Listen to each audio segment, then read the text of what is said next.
Aujourd'hui, en présence du président Macron, j'ai le plaisir, l'honneur et le privilège de vous annoncer que la Peugeot 308 électrique, la Peugeot 308 break électrique et la Peugeot 408 électrique que vous avez ici devant les yeux, eh bien, ces trois voitures électriques vont être fabriquées sur le site Stellantis de Mulhouse.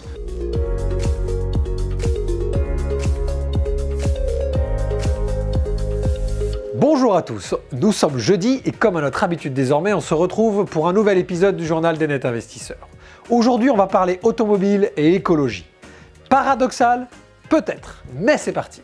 D'abord, vous êtes-vous bien abonné pour ne rien rater? Sinon, n'hésitez pas à le faire pour continuer à suivre nos épisodes. Il y a quelques jours maintenant, notre président, M. Emmanuel Macron, était présent sur le Mondial de l'automobile à Paris. Lors de son passage au salon, il en a profité pour prendre le micro, pour affirmer notamment vouloir, je cite, « atteindre 2 millions de véhicules électriques produits en France en 2030 ». Cet objectif annoncé, M. Macron annonce que l'État sera là pour accompagner l'innovation et encore une fois, je cite, « faire de la France une grande terre automobile de demain ». Alors à travers cela, M. Macron souhaite bien sûr relancer la production de véhicules en France puisque comme vous l'avez vu dans l'introduction, c'est à Mulhouse entre autres que seront produites bon nombre de voitures électriques. Mais cette annonce résonne également dans l'objectif écologique et environnemental dans lequel la France est engagée à savoir atteindre la neutralité carbone d'ici 2030. Suite à cette annonce, la nette question du jour est naturellement, d'après vous, cette annonce va-t-elle permettre au secteur de l'automobile de se renouveler ou du moins faire face à la crise du carburant que nous connaissons aujourd'hui et qui tend à se renouveler régulièrement? Vous allez me dire quel est le lien entre cette actualité et l'investissement, et plus particulièrement vous, net investisseurs.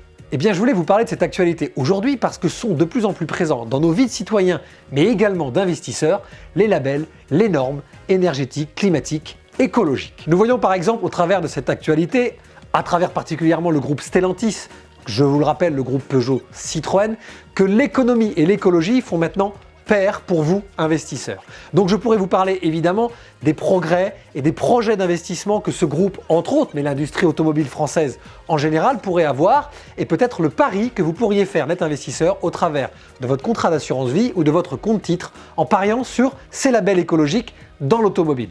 Plus généralement, vous savez que l'investissement socialement responsable est présent dans toutes les sphères de l'investissement. Vous savez également que l'immobilier va être extrêmement touché par deux choses, la loi climat et résilience votée en juillet 2021 sur les passoires thermiques et également la norme réglementaire environnementale 2020 qui va changer la donne en immobilier neuf. Tous ces labels dans l'industrie aéronautique, automobile ou autre, ou ces labels dans le bâtiment et l'immobilier peuvent servir l'investisseur à acheter le meilleur produit et le meilleur placement pour demain.